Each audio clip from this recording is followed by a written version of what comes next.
Şu hainliği görüyor musunuz? Bu İsrail terör devletidir, terör!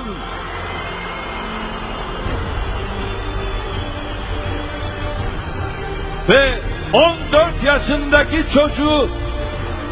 14 yaşındaki çocuğu gözleri bağlı olarak bu teröristler bakın ne halde sürüklüyor.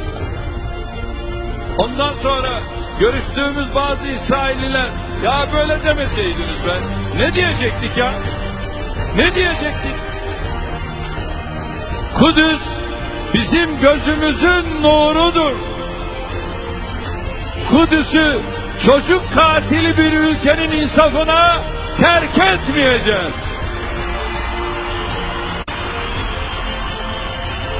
Kudüs'ü işgal ve yağmadan başka hiçbir değeri olmayan bir devletin vicdanına da bırakmayacağız.